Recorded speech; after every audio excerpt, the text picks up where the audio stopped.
કેમ છો બાળકો? અંકુર વિદ્યા સંકુલમાં તમારું બધાનું સ્વાગત છે.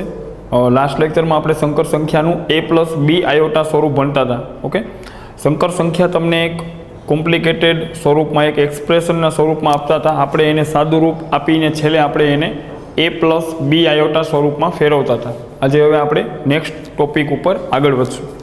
ઓકે, આપણું નેક્સ્ટ ટોપિક છે સંકર સંખ્યાની અનુબદ્ધ સંકર સંખ્યા.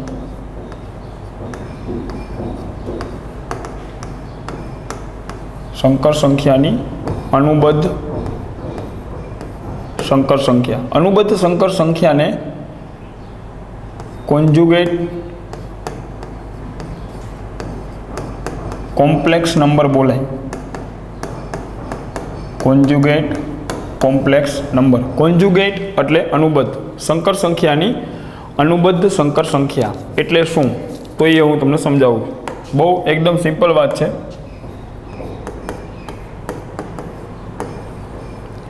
સંકર સંખ્યા z equal to a+b iota. Okay, સંકેત તરીકે ઘણા a અને b ને બદલે x અને y લેતા હોય તો બી હાલે. સંકર સંખ્યા a+b આયોટા ની અનુબદ્ધ સંકર સંખ્યા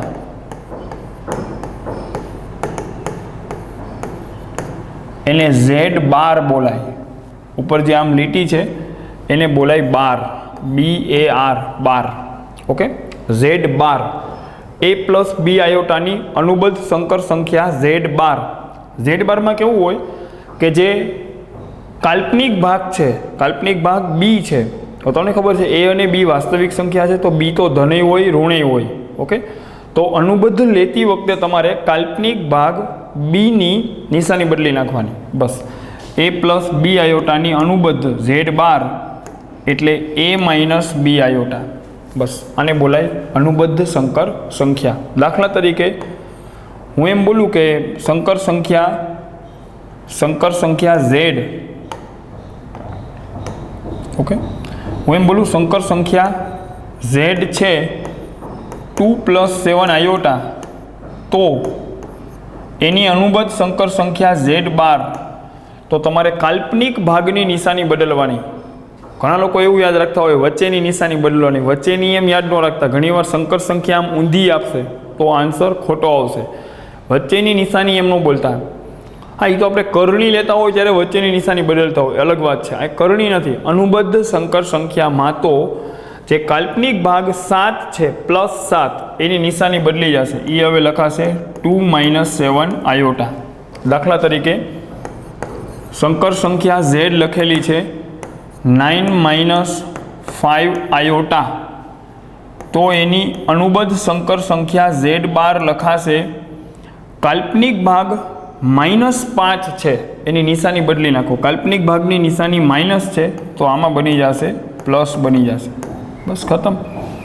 એક્ઝામ્પલ, સંકર સંખ્યા છે 7 + આયોટા, તો એની અનુબદ્ધ સંકર સંખ્યા થશે કાલ્પનિક ભાગ 1 છે, આયોટાનો ગુણક +1 છે, બરાબર. તો આની અનુબદ્ધમાં વચ્ચેની નિશાની ચેન્જ થઈ જશે. એ બની જશે 7 - આયોટા. 7 - આયોટા. દાખલા તરીકે તમને આમ પણ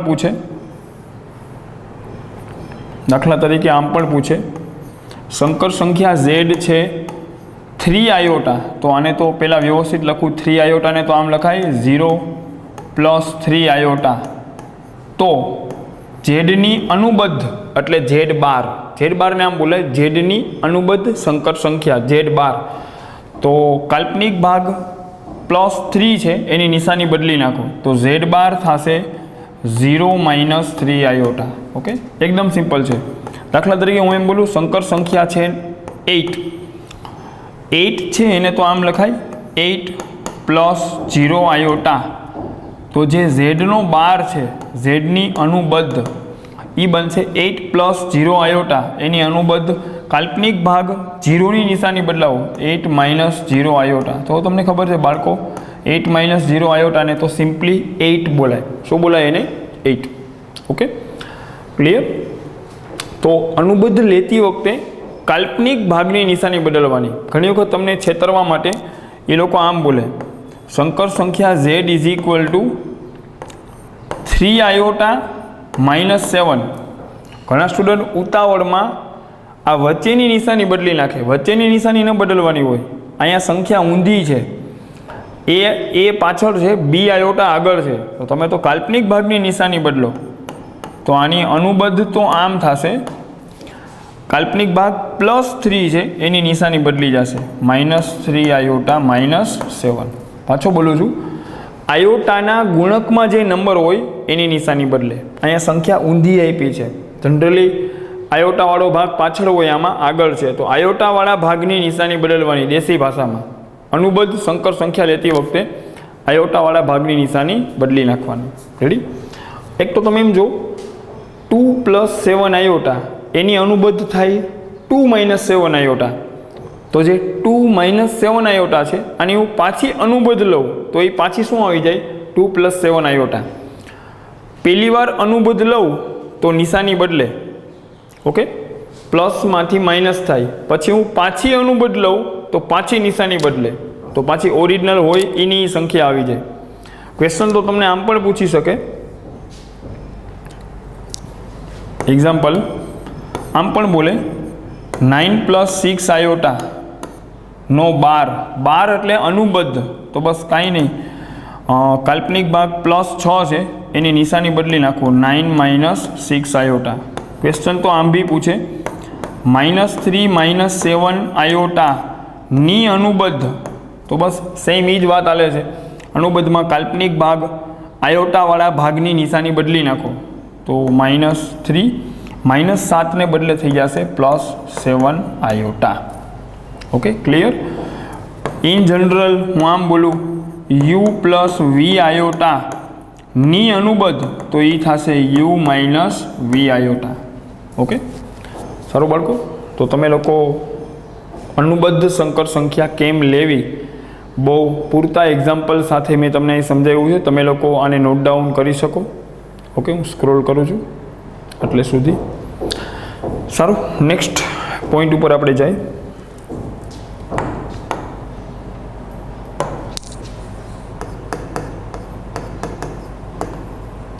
ઝેડની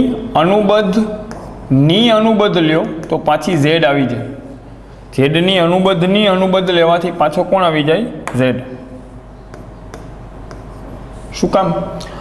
પહેલી વાર અનુબદ્ધ લ્યો તો નિશાની બદલે, વળી પાછી અનુબદ્ધ લ્યો તો પાછી નિશાની બદલે, તો ઓરિજિનલ જે ઝેડની નિશાની હોય એ આવી જાય. કહેવાનો મતલબ ઊંધાનું ઊંધું ચતું થઈ જાય. તો ઝેડની અનુબદ્ધ એટલે ઝેડના 12 નો 12 ને અનુબદ્ધ બોલો, ઝેડની અનુબદ્ધ પાછી ઝેડ આવી જાય.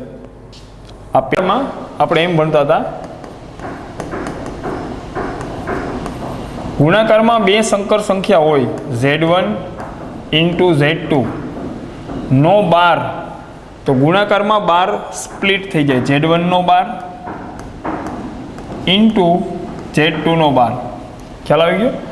દાખલા તરીકે કોઈ એમ બોલે કે સંકર સંખ્યા 2 + 3 આયોટા × 7 + 5 આયોટા, આ બે સંકર સંખ્યા ગુણાકારમાં છે, આનો 12, તો 12 સ્પ્લિટ થઈ જાય, અલગ અલગ. Z1 ને અલગ 12 લાગે, Z2 ને પણ અલગ 12 લાગે. આમ પણ બોલાય Z1 × Z2 નો 12 એટલે Z1 નો 12 × Z2 નો 12. તો પહેલાં તો એક આનો 12 લઈ લઈએ, 2 + 3 આયોટાનો 12 × 7 + 5 આયોટાનો 12.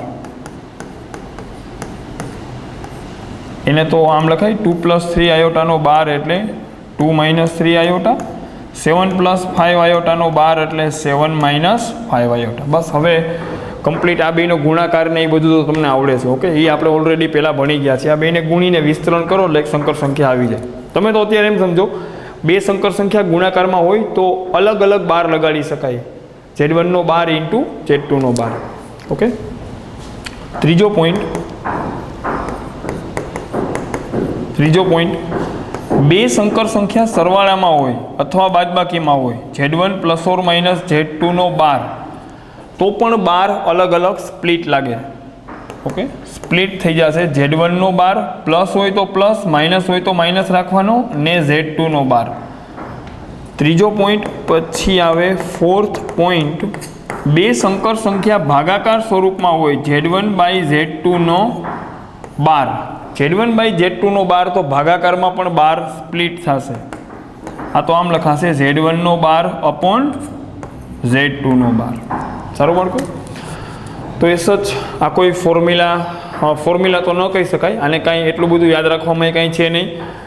ગુણાકારમાં બાર અલગ અલગ સ્પ્લિટ થાય, સરવાળા બાદબાકીમાં અલગ અલગ બાર લાગે, ભાગાકારમાં પણ બાર સ્પ્લિટ કરી શકાય. બસ આટલું. અને ઝેડના બારનો બાર એ પાછો કોણ આવી જશે? ઝેડ આવી જશે. ક્લિયર? સારું બાળકો? તો નેક્સ્ટ પોઈન્ટ ઉપર આપણે કન્ટિન્યુ કરશું.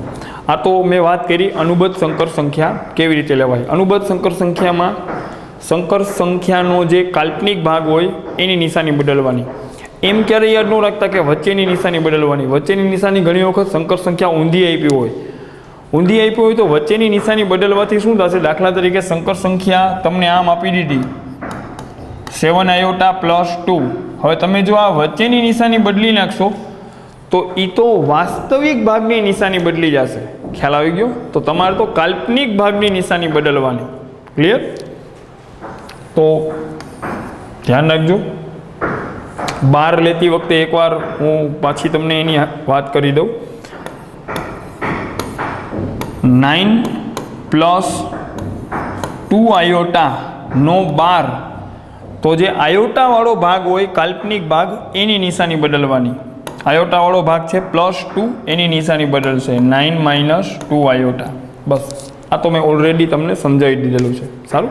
નેક્સ્ટ પોઈન્ટ ઉપર હવે આપણે આગળ જઈશું. બાળકો, સંકર સંખ્યાનું એક સ્વરૂપ તમને ભણાવ્યું. ઓકે, પહેલું સ્વરૂપ જેને આપણે બોલીએ સંકર સંખ્યાનું પ્રમાણિત સ્વરૂપ, A પ્લસ B આયોટા સ્વરૂપ. હવે સંકર સંખ્યાનું એક બીજું સ્વરૂપ તમને ભણાવું છું જેને બોલાય સંકર સંખ્યાનું બિંદુ સ્વરૂપ. તો આપણે લખીએ પહેલાં તો એના વિશે. કોઈ સંકર સંખ્યા Z હોય, સંકર સંખ્યા Z equal to X plus y iota. Okay, આપણે A પ્લસ B આયોટા લખતા હોય એના બદલે અહીંયા મેં સંકેત બદલી નાખ્યો. A અને B ને બદલે લખ્યા છે X અને Y. તો કંઈ બહુ મોટી એવી કોઈ વાત નથી. સંકર સંખ્યા X પ્લસ વાય આયોટાને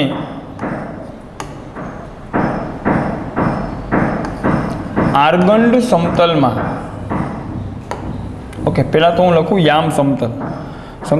સંકર સંખ્યા X પ્લસ વાય આયોટાને સમતલમાં, જસ્ટ લખું સમતલમાં બિંદુ XY તરીકે દર્શાવી શકાય.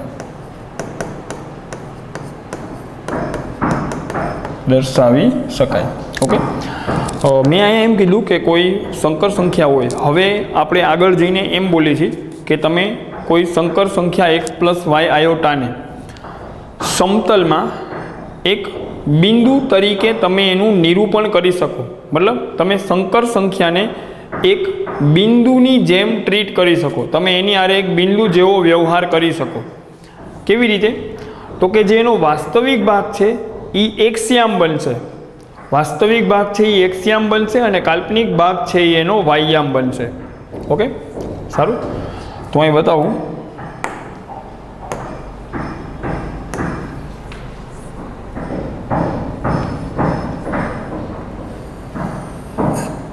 ઓકે, આ છે એક્સ અક્ષ, આને આપણે બોલતા વાય અક્ષ. જૂની સિસ્ટમમાં આને આપણે બોલતા ઉગમ બિંદુ. ઓકે, આને તો બોલે યામ સમતલ. ઓકે, 10th બી તમે આના વિશે ભણ્યા હોય. ન ભણ્યા હોય તો આપણે હજી યામ સમતલ ડિટેલમાં આગળ જઈને યામ ભૂમિતિમાં ભણવાના જ છે, તો ચિંતા ન કરો. જસ્ટ એટલું તો તમને ખબર હોય કે આપણે આને એક્સ અક્ષ બોલતા અને આપણે બોલતા વાય અક્ષ. હવે આપણે સંકર સંખ્યાને સમતલમાં બિંદુ તરીકે દર્શાવવાની થઈ. તો હવે આપણે આને એક્સ અક્ષ નહીં બોલીએ, હવે આપણે આને એક્સ અક્ષ તો નહીં બોલીએ, બરાબર. આને આપણે વાય અક્ષ પણ નહીં બોલીએ. હવે આપણે પોઈન્ટમાં એ લોકોએ તમને એમ કીધું કે તમે સંકર સંખ્યા એક્સ પ્લસ વાય આયોટાને એક બિંદુ સ્વરૂપે દર્શાવી શકો. મતલબ સંકર સંખ્યાને હું સમતલમાં અહીંયા દર્શાવું બિંદુ એક્સ વાય. આ બીજું કંઈ નથી, તમારી સંકર સંખ્યા છે એક્સ પ્લસ વાય આયોટા. આ સંકર સંખ્યાને તમે સમતલમાં એક બિંદુ સ્વરૂપે દર્શાવી શકો. બિંદુ સ્વરૂપે જ્યારે તમે એને દર્શાવો ત્યારે આ જે સમતલ છે એને બોલાય આર્ગંડ સમતલ. કેમ કે સંકર સંખ્યાને એક બિંદુ તરીકે દર્શાવી શકાય એવું પહેલી વહેલી વખત આર્ગંડ નામના ગણિતશાસ્ત્રીએ કીધું હતું કે કોઈ સંકર સંખ્યા હોય તો તમે એને યામ સમતલમાં એક બિંદુ તરીકે દર્શાવી શકો. તો હવેથી આપણે જ્યારે સંકર સંખ્યાને યામ સમતલમાં બિંદુ સ્વરૂપે દર્શાવશું તો આપણે આ સમતલને હવે આપણે યામ સમતલ નહીં બોલીએ. સંકર સંખ્યાને અહીંયા દર્શાવી છે, એક બિંદુ તરીકે દર્શાવી છે, તો હવે આપણે આને યામ સમતલ બોલવાને બદલે આપણે એને આર્ગંડ સમતલ બોલશું. આ સમતલને યામ સમતલ નહીં બોલીએ, હવે આપણે એને બોલશું આર્ગંડ સમતલ અથવા તો એને બોલશું સંકર સમતલ. ઓકે, તો એ પોઈન્ટ હું અહીં લખું છું.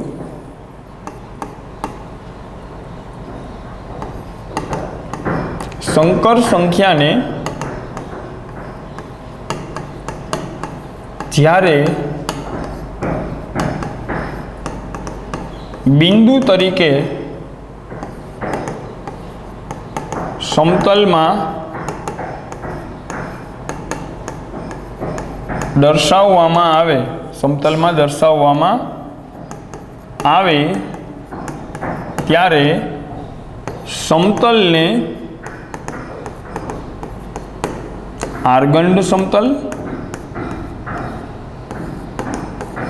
આર્ગંડ સમતલ અથવા સંકર સમતલ કહે છે. તો તમારી સામે છે એક સંકર સંખ્યા હતી એક્સ પ્લસ વાય આયોટા. આ સંકર સંખ્યાને એક બિંદુ તરીકે યામ સમતલમાં દર્શાવી, તો હવે આ સમતલને આપણે યામ સમતલ નહીં બોલીએ, આપણે આ સમતલને બોલશું આર્ગંડ સમતલ અથવા સંકર સમતલ. ઓકે, બીજી વાત, જે એક્સ અક્ષ છે એને અત્યાર સુધી આપણે એક્સ અક્ષ બોલતા હતા, હવે આપણે એને બોલશું વાસ્તવિક અક્ષ. સંકર સંખ્યાને જ્યારે આર્ગંડ સમતલમાં દર્શાવીએ તો સમતલને આર્ગંડ સમતલ બોલાય અથવા સંકર સમતલ બોલાય. એક્સ અક્ષને બોલાય વાસ્તવિક અક્ષ. એક્સ અક્ષને બોલાય વાસ્તવિક અક્ષ, એને ઇંગ્લિશમાં બોલાય રિયલ એક્સિસ. એને બોલાય રિયલ એક્સિસ. ઓકે, વાય અક્ષને બોલાય કાલ્પનિક અક્ષ. વાય અક્ષને બોલાય કાલ્પનિક અક્ષ અથવા એને બોલાય ઇમેજનરી એક્સિસ. ઓકે, અને આ તમારી સંકર સંખ્યા છે. સંકર સંખ્યાને એક બિંદુ સ્વરૂપે દર્શાવેલી છે. સંકર સંખ્યાને બિંદુ સ્વરૂપે દર્શાવેલી હોય તો એક બીજી વાત હું તમને કરી દઉં. આ જે ઊભું અંતર હોય, આ ઓકે, જે બિંદુની હાઇટ હોય એ તો વાય હોય, અને જે ઉગમ બિંદુથી જે આ આડું અંતર હોય આ અંતર આ એક્સ્યામ હોય. ઓકે, આડું અંતર એક્સ્યામ હોય, ઊભું અંતર વાયયામ હોય. ખ્યાલ આવી ગયો? આ જે અંતર છે એ એક્સ્યામ હોય અને બિંદુની જે આ હાઇટ છે, તમે તો એને આમ જો વાય અક્ષ ઉપર આ છે એટલું જ આ છે, તો એ વાયયામ છે, આ ઊભું અંતર. ખ્યાલ આવી ગયો? જે આડું અંતર હોય એક્સ્યામ હોય અને બિંદુની જે હાઇટ હોય એ હોય વાયયામ. ક્લિયર? ઓકે, તો એક પોઈન્ટ અહીંયા એડ કરી દઉં. એક્સ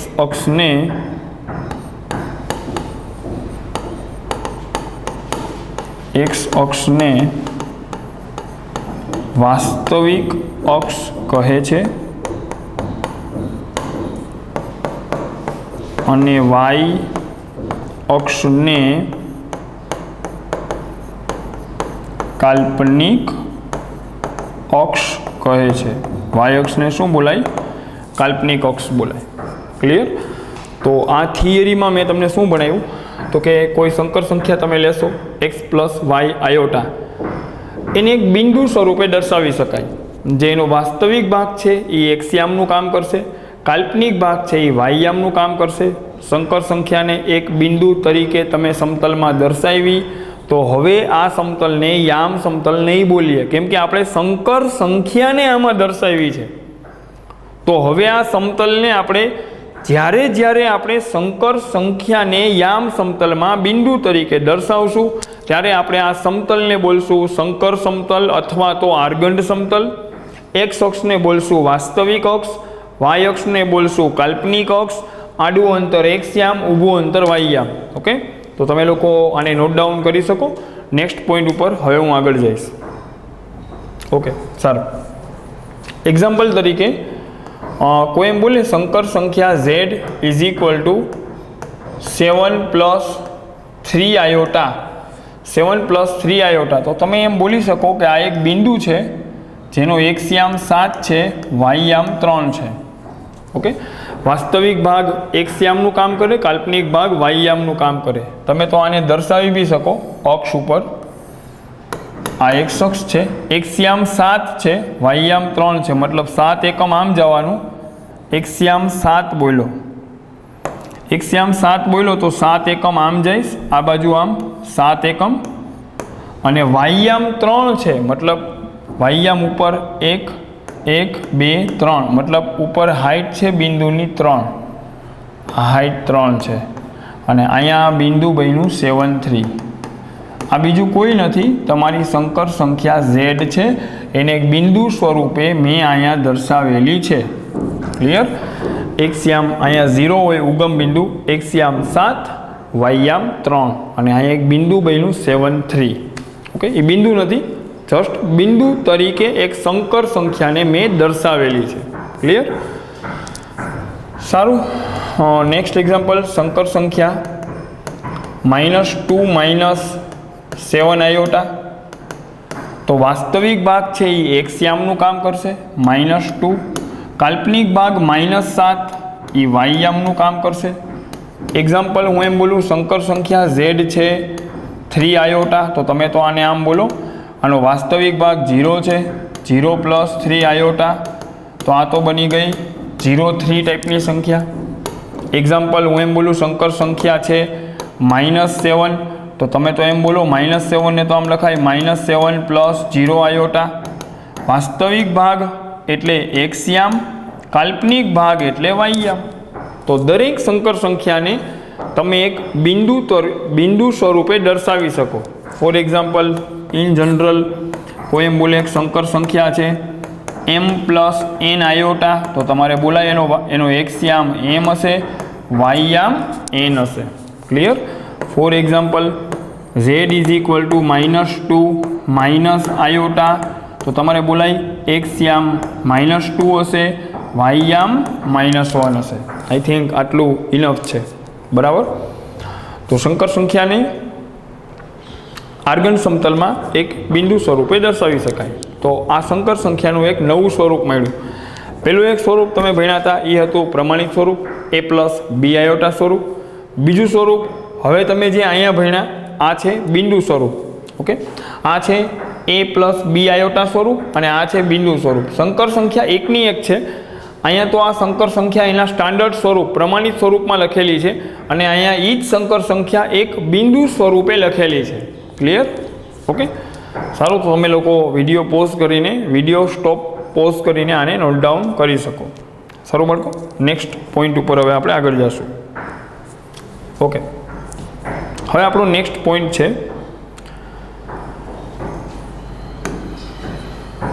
હું એક એક્ઝામ્પલ લઈને તમને સમજાવું. એક સંકર સંખ્યા હું અહીંયા લઉં છું 2 પ્લસ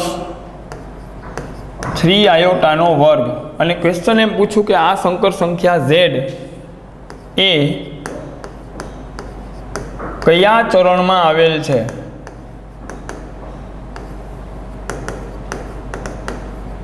કયા ચરણમાં આવેલ છે? ઓકે, એના માટે હું થોડીક તમને ચરણ વિશે બી માહિતી આપી દઉં. ઓકે, સારું. અહીંયા 0 હોય, અહીંયા એક્સિયામ 1 2 3 4 એન્ડ સો ઓન હાલશે. આ હોય એક્સ અક્ષ, આ હોય વાય અક્ષ. હા, વાસ્તવિક અક્ષ બોલો, કાલ્પનિક અક્ષ બોલો તો બી હાલશે. -1 -2 -3. આ તો હું 10thમાં આવી ગયેલી વસ્તુ રિપીટ કરાવું છું. મતલબ આ બાજુ એક્સ ધન હોય, આ બાજુ એક્સ ઋણ હોય. ઉપર વાયયામ ધન હોય, વાયયામ છે એ ઉપર ધન હોય એન્ડ સો ઓન, અને વાયયામ નીચે ઋણ હોય. -1 -2 -3 એન્ડ સો ઓન. ક્લિયર?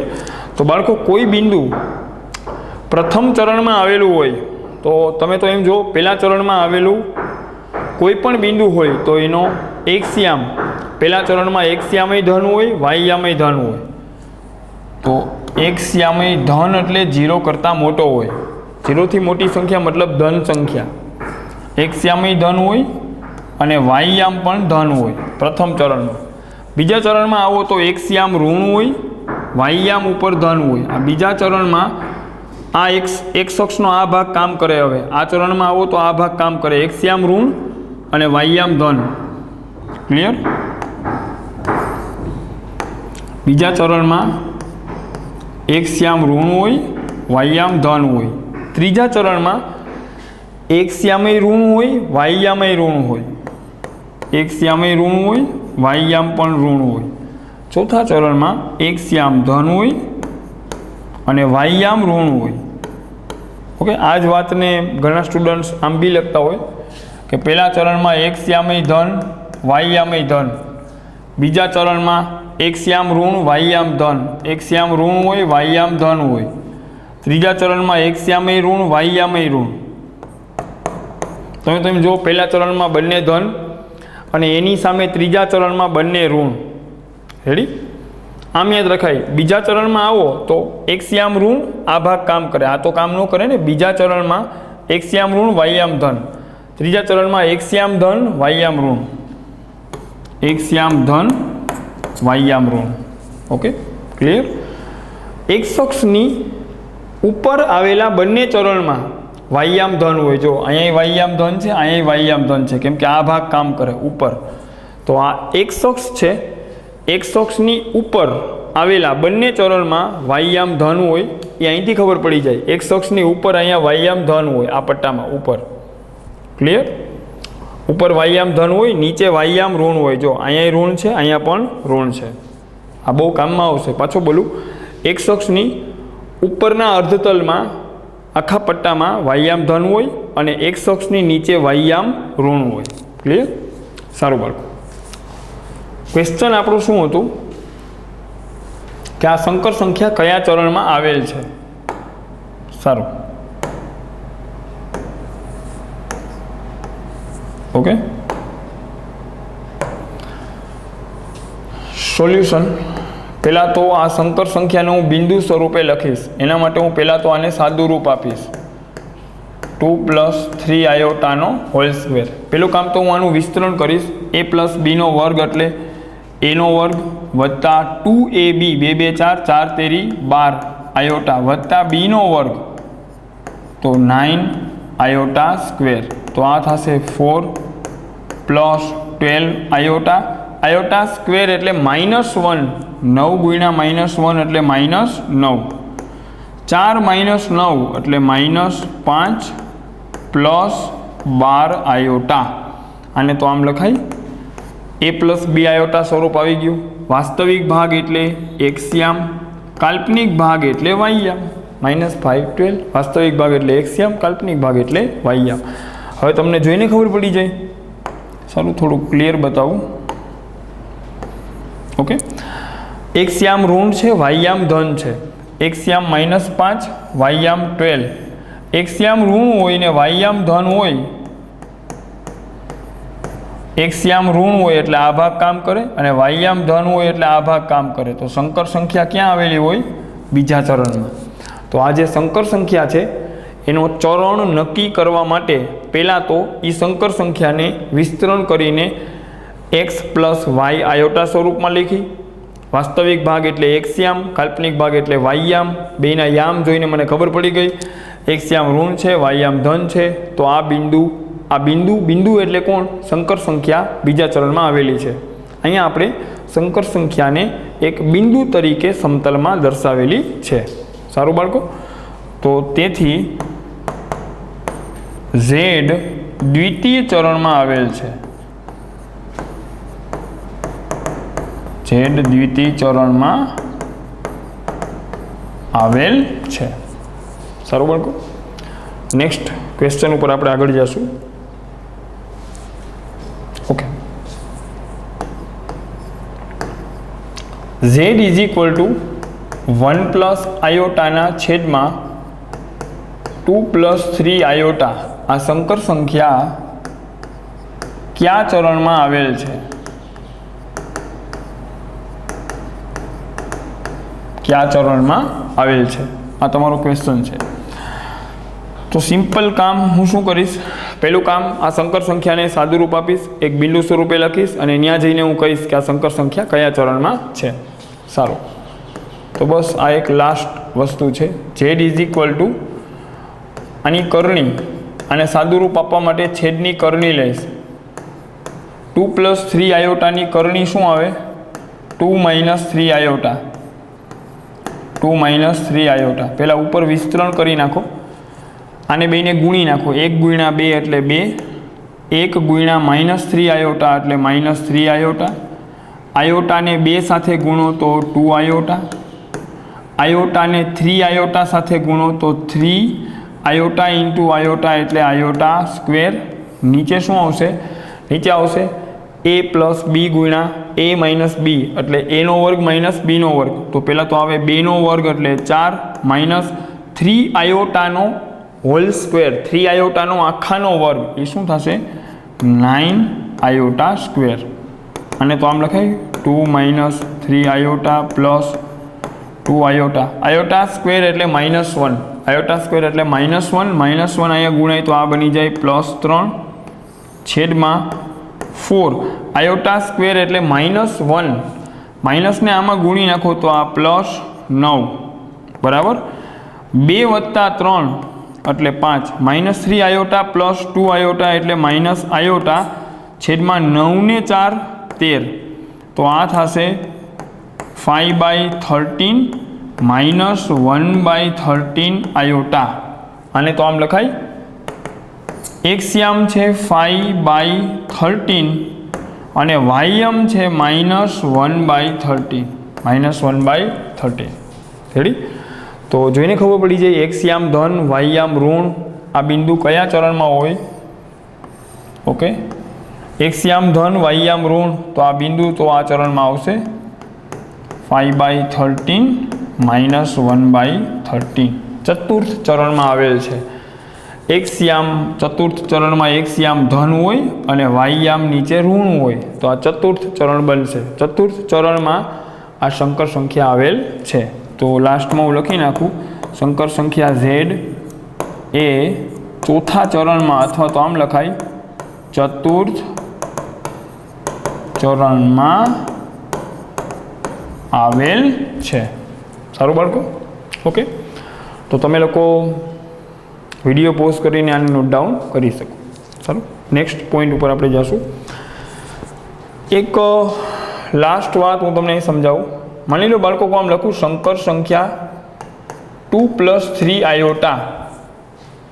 આને તો એક બિંદુ તરીકે લખાય 2 3, બિંદુ 2 3. ચાલો ફટાફટ બિંદુ 2 3 ક્યાં આવશે? જસ્ટ થોડુંક તમે સમજો. બિંદુ 2 3 તો પહેલા ચરણમાં આવશે બિંદુ 2 3. Okay, clear? આ છે સંકર સંખ્યા ઝેડ. ઓકે, હવે તમે આની અનુબદ્ધ સંકર સંખ્યા લ્યો Z12. અનુબદ્ધમાં તો કાલ્પનિક ભાગની નિશાની બદલાય, બાકી બધું એમનેમ રહેશે. કાલ્પનિક ભાગની નિશાની બદલાય તો આને તો આમ લખાય એક્સ યામ 2, વાય યામ -3.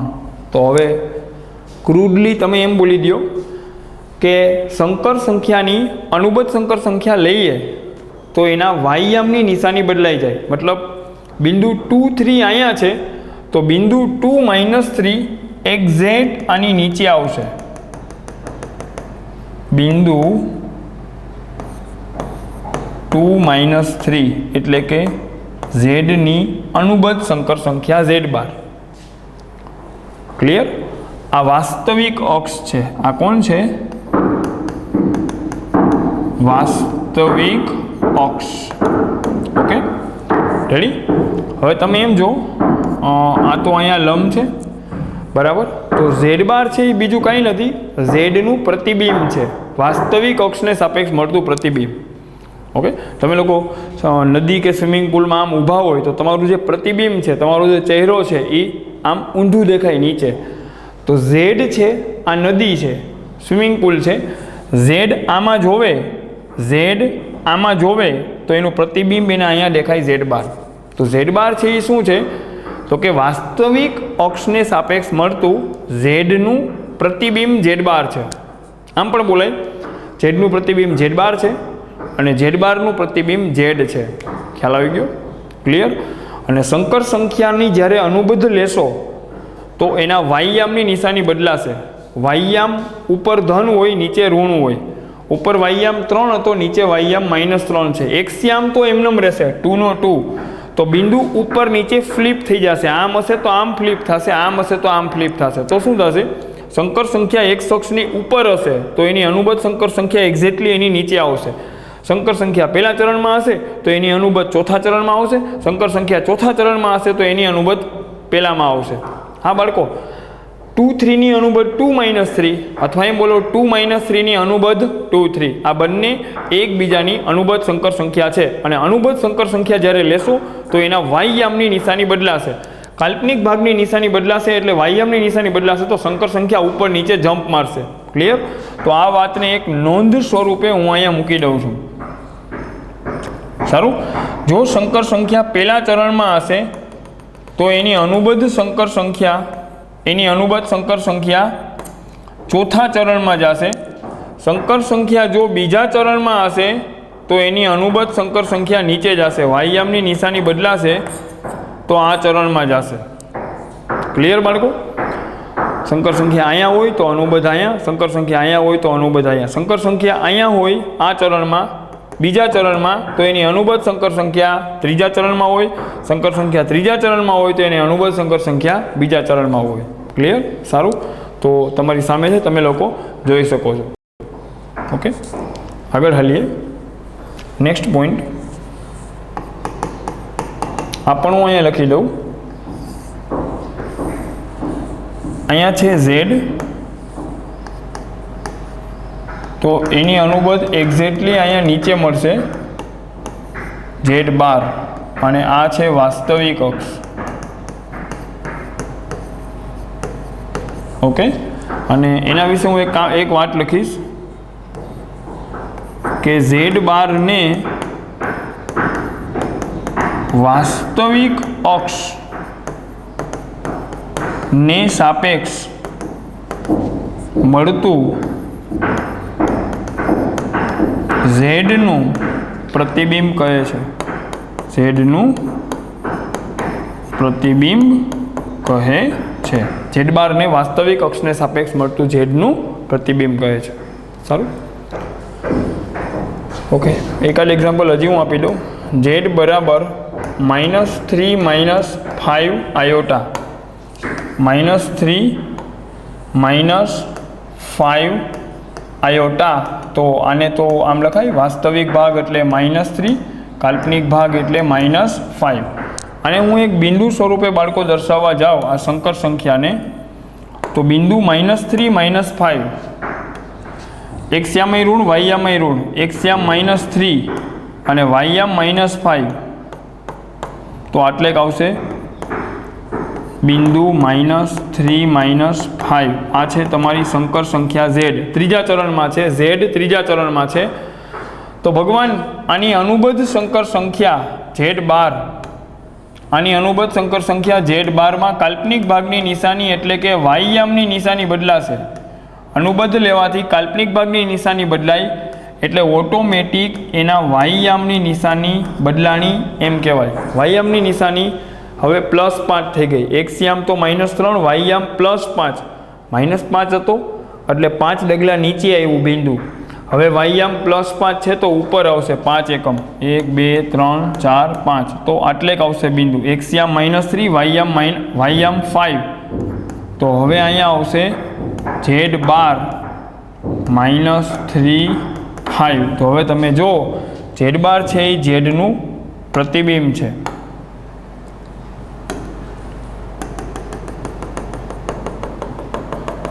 Okay, clear? તો સંકર સંખ્યા ત્રીજા ચરણમાં હોય તો એની અનુબદ્ધ સંકર સંખ્યા બીજા ચરણમાં હોય. સંકર સંખ્યા બીજા ચરણમાં હોય તો એની અનુબદ્ધ સંકર સંખ્યા ત્રીજા ચરણમાં હોય. કેમ કે અનુબદ્ધ લેવાથી વાય યામની નિશાની બદલાય. +5 હોય તો વાય યામ -5 થાય, વાય યામ -5 હોય તો વાય યામ +5 થાય. કેમ કે આયોટાવાળા ભાગની નિશાની એટલે કાલ્પનિક ભાગની નિશાની બદલશો એટલે વાય યામ ફ્લક્ચ્યુએટ થશે તો સંકર સંખ્યા ઉપર નીચે સ્વિચ થશે. તો આવો ક્વેશ્ચન પૂછી શકે કે એક સંકર સંખ્યા ત્રીજા ચરણમાં આવેલ છે તો એની અનુબદ્ધ સંકર સંખ્યા કયા ચરણમાં આવેલ છે? તો તમારે કહેવાનું સંકર સંખ્યા ત્રીજા ચરણમાં હોય તો એની અનુબદ્ધ સંકર સંખ્યા બીજા ચરણમાં હોય. એક ક્વેશ્ચન આમ બી પૂછી શકે સંકર સંખ્યા બીજા ચરણમાં છે તો એની અનુબદ્ધ સંકર સંખ્યા કેટલામાં ચરણમાં હોય? તો કહેવાનું સંકર સંખ્યા બીજા ચરણમાં હોય તો એની અનુબદ્ધ સંકર સંખ્યા ત્રીજા ચરણમાં હોય. ક્લિયર? સારું. આ પોઈન્ટ્સ મેં આગળ બી તમને લખાવ્યા, બરાબર? અહીંયા બી છે, અહીંયા બી બહુ સારી રીતે સમજાવેલું છે. હા, ઝેડની અનુબદ્ધ Z બાર અને Z બારની અનુબદ્ધ Z થાય. અનુબદ્ધ ઝેડના બારનો બાર કરો તો એ પાછો Z જ આવે. આ બે એકબીજાની અનુબદ્ધ છે. આવો ક્વેશ્ચન પૂછે સંકર સંખ્યા ચોથા ચરણમાં છે તો એની અનુબદ્ધ સંકર સંખ્યા ક્યાં હોય? તો ચોથા ચરણની ઉપર તરત કયો ચરણ આવે? પહેલો ચરણ. આવી રીતના ફ્લિપ શું કામ થાય છે? તો કે અનુબદ્ધ લઈ એટલે કાલ્પનિક ભાગની નિશાની બદલાય. કાલ્પનિક ભાગની નિશાની બદલાય એટલે વાય યામની નિશાની બદલાય તો સંકર સંખ્યા ઉપર નીચે ફ્લક્ચ્યુએટ થાય. સારું.